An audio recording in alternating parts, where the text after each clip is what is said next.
This is Pocketnow Daily. You know, I should pick that up. It doesn't look hungover, just ugly. Right back at you. I never understood your jokes. Can you make them simpler? Yeah, why not? Why did the chicken cross the road? That's right, it's that time of the week. I am Jaime Rivera. This is Pocketnow, and this is the Pocketnow Daily Recap for last week.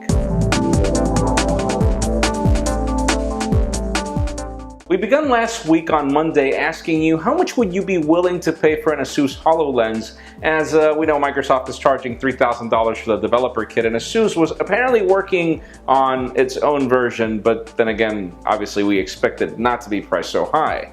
We had 722 comments we start with. It depends. If I can watch porn with them, the value goes up. Why did your comment get the most amount of likes? I wouldn't pay anything over $600 considering how much you can get on an Xbox or PS. Unless big-name game makers jump in and start making games, it's not worth much, to me at least. And you know, much of the gaming companies will probably consider what HTC is doing, so I feel that it's something that will happen at some point. I'd probably pay up to about $600 for it.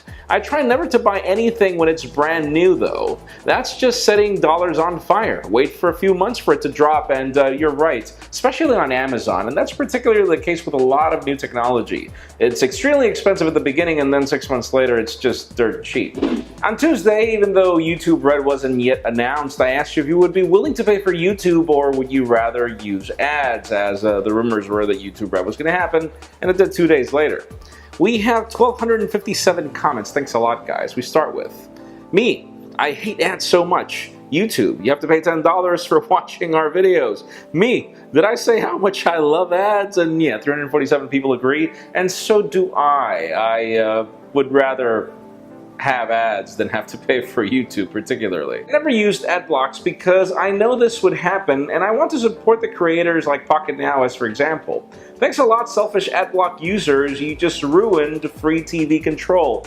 And I'm not really sure if that's the reason why YouTube Red exists, but you do have a point. A lot of people block ads, and you're right, I really do appreciate your support, particularly because it is the ads that keep these videos coming. I'm good as is. The ads are getting good on YouTube, and you know this is extremely true.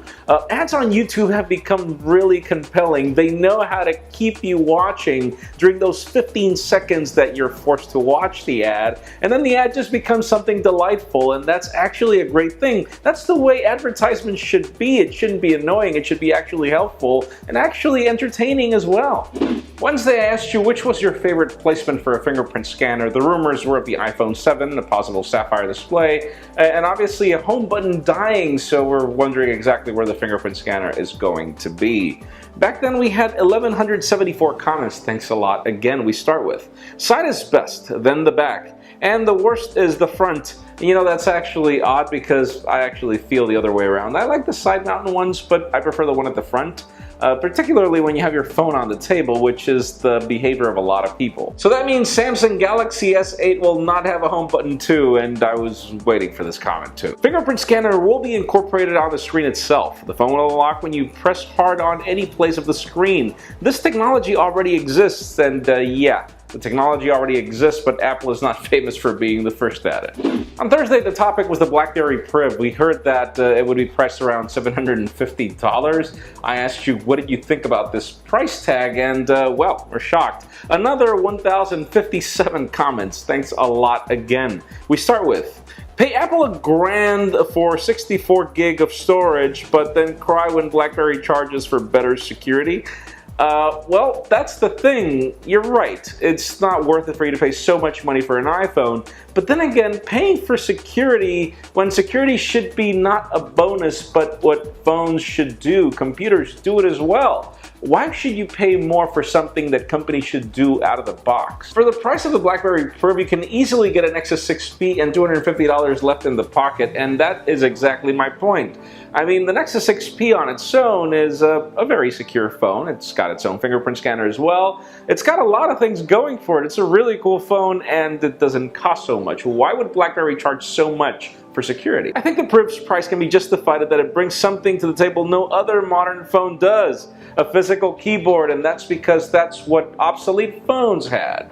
And finally, Friday, the topic was the Galaxy S7 Edge and Edge Plus. The rumors are that they will launch at the same time, but then we didn't hear anything about a Galaxy S7 without the edges, and I asked you if it would be important for you to have a regular variant or not. We had 740 comments we start with.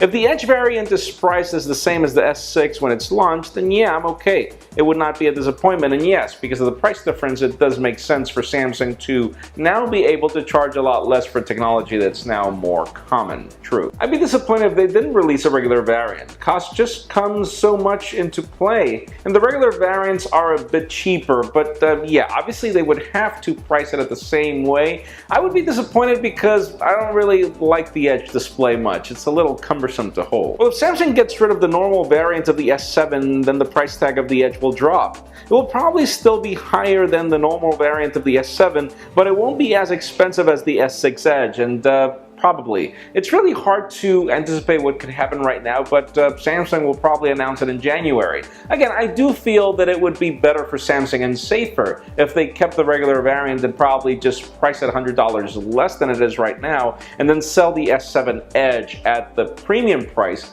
given the drop in prices of flagship phones like the Moto X and the Nexus 6P in addition to others. That is it for the Pocketnow Daily Recap. Thank you very much for watching. A couple of tips if you want your comments to be featured. Number 1, keep them short. Number 2, stick to the point. Number 3, try to get some thumbs up. It helps us spot them a lot easier. You can also follow us on social media and subscribe to our YouTube channel as well. You can follow me on Twitter, Jaime_Rivera, or on Instagram at Jaime Rivera. Please give this video a thumbs up if you like what you saw. I am Jaime Rivera. Thank you very much for watching. We'll see you next week.